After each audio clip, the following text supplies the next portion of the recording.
Hi Leo, welcome to your September 2018 love reading. It's Rena here. I realized, because I'm doing this when the sun is still in Leo, and I was like, wow, I put Leo at the very end. But this is for September, so you can't get mad at me. I'm going to be using this Morgan Greer deck for the bulk of the reading, and then I'm going to follow it up with one card from the Akashic Tarot.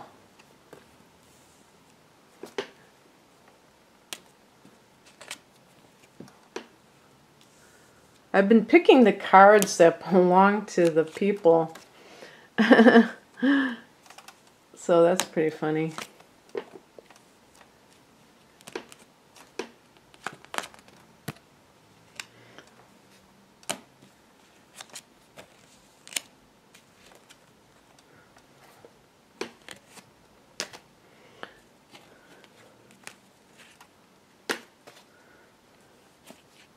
So I feel like some of you have kind of found yourself. That was the phrase that came into my mind.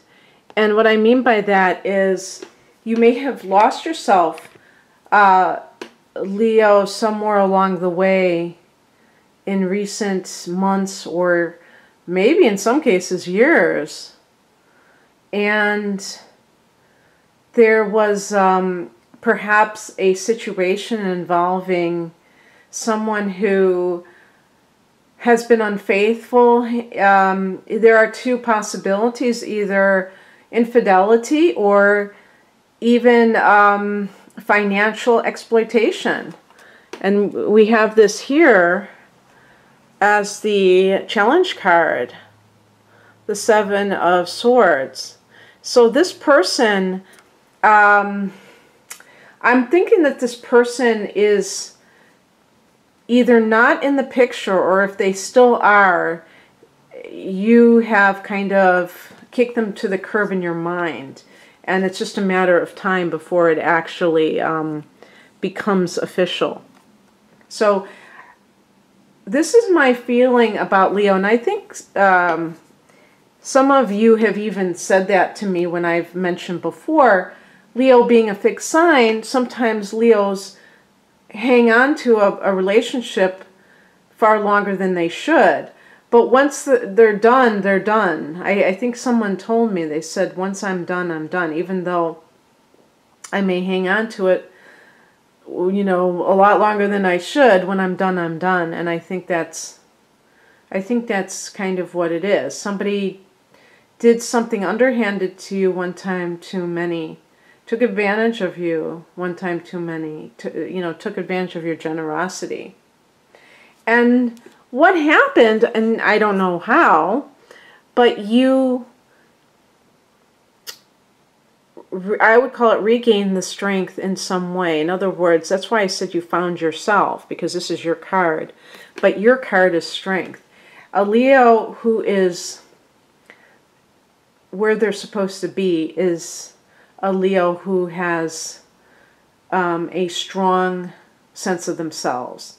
Not somebody who is arrogant. We're not talking about that. That's not being strong, and that's not really being in alignment with who you are. Actually, those people are ones who don't know who they are. But Leos who know who they are strong, and their strength comes from knowing themselves. That's where it comes from. So they don't have to look at a relationship to define them, first and foremost. And we look at the heart of the matter here, the Eight of Wands. Sometimes this can be like a new relationship comes into your life so suddenly that it just changes everything. And it's really funny. Does that ever happen in life? Yes, I think that some events happen in our lives. Sometimes you might be going along for even years, and just seeming like everything is just one day after the other, everything blurring and things like that. And then all of a sudden, something comes along that changes the dynamic in an instant. And in this type of reading, this would be a relationship. Now, could it be with another fire sign? Absolutely. Aries, I guess it could be a Leo or a Sagittarius that sweeps you off your feet. But more than that, gives you that feeling of confidence that you really are okay. Like maybe restores that feeling. Nobody can really restore feelings in you. So that's going to be a figure of speech more than anything else. But they can reflect to you, Leo, the good qualities that you have within yourself that you are not seeing at the moment because of whatever's going on with you. And this is like one of the greatest things that a new relationship that is positive can do, is it can make people aware of how they are special and how they shine. And in the opposite type of relationship, a destructive relationship, you're dealing with somebody who's telling you what's wrong with you all the time. Most people do not want that kind of relationship. I think all people don't, but I mean, in terms of perhaps how it is affecting you in your life at this moment. You may have been attracted to somebody for a certain quality that they possessed, but that quickly turned into something much more negative. And now you're rethinking your previous positive feelings towards that person because maybe they've done a lot of damage with their behavior. And this situation is a very uplifting thing, although the only thing that I would say is you have to be careful that you don't get carried away, because if you're dealing with someone, and Aries popped into my mind, and they're trying to pressure you, you know, we've known each other a month, let's move in together, they're going too fast. Listen to your gut, because there's no reason for rushing things. If somebody wants to rush something, yeah, there might be some good people out there who are impatient, but it can be a red flag.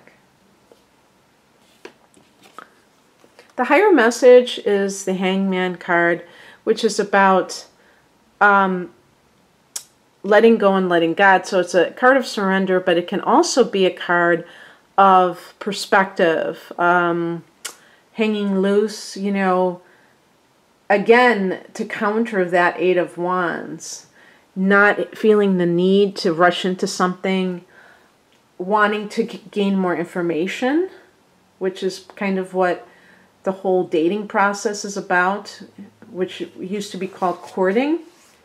The idea of getting to know somebody very well. You know, when I use the word courting, it sounded so old-fashioned. And it is. But what's wrong with something that's old-fashioned if it makes sense? The Eight of Wands is kind of what a lot of people do these days. You know, we have a fast food mentality in life. Everything has to be instantaneous. Well, you know what? You cannot find your soulmate by rushing things. It's possible you can meet your soulmate in a very sudden way and feel love at first sight and move in with them after 3 weeks, and it could work out perfectly fine. I'm not saying that, but I think that the odds are against that happening. And as I said before, what is the rush? Why can't two people take time to get to know each other? And there is no reason why they can't. That just kind of indicates that there might be something else going on where the other person is afraid that if the two of you were to get to know each other gradually, that you would see something in them that is unpleasant, and they want to make sure you're just like already in too deep, so to speak. And so just be careful, but also enjoy yourself at the same time, you know, if you're having a good time with somebody, because you may feel like you haven't had a good time in a long time. The practical message is represented by the Knight of Swords. This card connects to a lawyer, so if this individual is a spouse and there's a legal agreement between the two of you, you may be consulting a lawyer, and that may be something that is important to do. Also, the Knight of Swords could be talking about advice concerning how to handle yourself in the future, which is basically being very straightforward in all of your communications with people, having a very straightforward, what I was going to say rules, but I mean, how would I put this? Not guidelines. I'm thinking of a word or phrase that means code of conduct. I don't know. In your relationships, like what are you willing to tolerate? What are you not willing to tolerate? And being very upfront about that without scaring somebody off. Because, you know, it doesn't sound like I'm talking to a Leo person, but not all Leo people in relationships are the same. Some may be downright pushovers, because Leo is very generous, but also you may have personal planets like Venus in Virgo, or Mars in Virgo, and or maybe both, where there is this quality of wanting to help the partner, and in doing so having a natural tendency or pattern to attract takers. You know, people who are giving oftentimes will attract takers, which is really sad, because it would be nice if generosity was reciprocated, but also that it was kind of, I was going to say celebrated, but I mean rewarded. If, you know, the universe rewarded people more for being generous, it seems almost like there's like a kind of a penalty for being generous based upon what happens as a result. And I don't like to think of it that way, but gee, you know, what is that expression? Oh,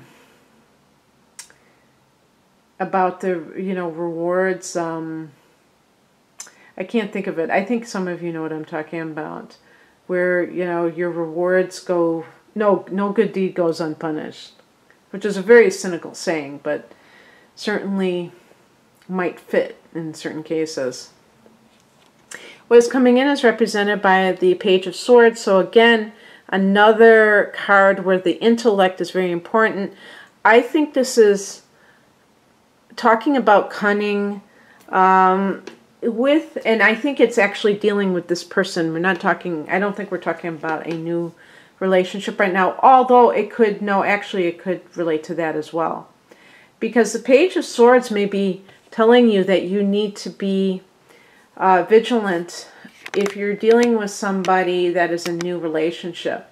Perhaps you are at risk of getting involved with somebody who is like somebody from your past, like this person, where they are not necessarily forthcoming, they're rushing you, and perhaps you need to do a little digging to find out if their story matches up before you go much further with them, because that could lead to making yet another mistake in relationships. And the whole, I would say with the Eight of Wands is to look at how you usually approach romantic relationships. you may get lost in passion yourself, and that may be something that is very fun for you, or something you like to do, but not necessarily what is in your best interests. The outcome is the Queen of Swords. So this is that classic card of head over heart, of being more deliberate and I was going to say analytical, but just being more discerning and less emotional. Not letting yourself get caught up in passion, but willing to make decisions based on logic. And this could involve an ex or soon to be ex. It could also involve a new relationship. Maybe you find out that somebody that you've been spending time with lately that you thought might be like a great substitute for a person who you have recently left, turns out that they may not be the right person either. Now, I just said that it might be a good situation too. Maybe you're just trying to restrain yourself and you really feel like this could be the one, but you don't want to go overboard. That could be the case too. So let me end the reading with this Akashic Tarot card. I picked the card look from the back, the Muse. I think I got this for another sign. You can see the woman, and she's playing the flute. So we'll see what it says.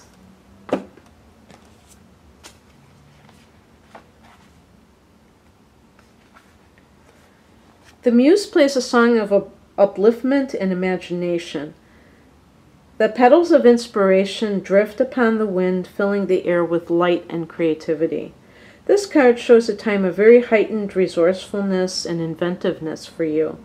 Any creative project, new or old, can receive exceptional energy now, both from you and from the universe. Call to the spirit muses and let them join you and the creator within to fill your project to the skies. Well, that's very nice. And actually Leo rules the 5th house of creativity as well as love. So there you go. The more you know, Leo, right?